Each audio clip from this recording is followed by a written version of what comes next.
నాయి బ్రాహ్మణ సేవా సంఘం ఆధ్వర్యంలో శుక్రవారం పోచమ్మ మహాలక్ష్మి అమ్మవార్లకు నాయి బ్రాహ్మణ కులస్తులచే పెద్ద బోనం కార్యక్రమం నిర్వహించారు. ఈ సందర్భంగా నెత్తిన బోనాలు ఎత్తుకుని డప్పు చప్పుళ్లు, పోతరాజులు, అయ్యవార్ల వేషధారణలతో పురవీధుల గుండా శోభయాత్ర నిర్వహించారు. అనంతరం ఆలయానికి చేరుకుని అమ్మవారికి మొక్కులు చెల్లించుకున్నారు.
నాయి బ్రహ్మణ సేవా సంఘం తరఫున లోకమాత అమ్మ పోచమ్మ తల్లి అలాగే మరియు మహాలక్ష్మమ్మ గారి మొక్కులు తీర్చుకొని అందరినీ సుఖ సంతోషాలతో చూడాలని మనస్ఫూర్తిగా కోరుకుంటూ అందరి తరపున సంఘం తరపున మొట్టమొదటిసారిగా బోనం తీయడం జరుగుతుంది ఈ తేదీలో. ఆ అమ్మ చల్లటి చూపు మా అందరి పైన ఉండాలని మనస వాచ కోరుకుంటున్నాం. పండగ ఇది తెలంగాణ పండగ. ఈ పండగను మన గవర్నమెంట్ అంతా ఆడంబరంగా జరుపుకుంటుందో మేము కూడా అట్లా ఆడంబరంగా జరుపుకోవాలనే ఇచ్చతోని మేము లోకమాత పోషమ్మ తల్లిని మరియు మహాలక్ష్మి అమ్మవారిని కొలుచుకొని మా అందరినీ శాంతులతో మాకు కలగజేయాలని కోరుతున్నాం. మన తెలంగాణ జిల్లాలో మరియు అత్యంత వైభవంగా ఈ యొక్క ప్రతి సంవత్సరం ఆషాఢ మాసంలో ఈ ఉత్సవాలు వైభవంగా జరుపుకుంటాము ప్రతి జిల్లాలలో. అదేవిధంగా మనం కూడా ఇక్కడ అన్ని వర్గాలు కూడా ఈ పండుగను వైభవంగా జరుపుకుంటున్నారు.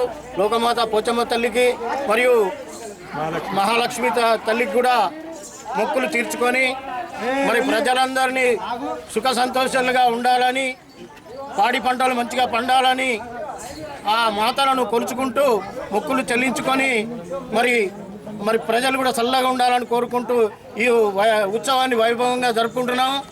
అందులో మా నాయి బ్రాహ్మణ సంఘం కొత్తగా కార్యవర్గం ఏర్పడినాక మొట్టమొదటిసారి ఈ ఉత్సవంలో సంఘపరంగా చేపడుతున్నాము. ఇది ఒక శుభ పరిణామం. మరి మా అందరినీ చల్లగా చూడాలని, అదేవిధంగా ప్రజలను కూడా చల్లగా చూడాలని ఆ అమ్మవారిని కోరుకుంటూ ఈ అవకాశం ఇచ్చిన పెద్దలందరికీ నమస్కారం చెప్పుకుంటూ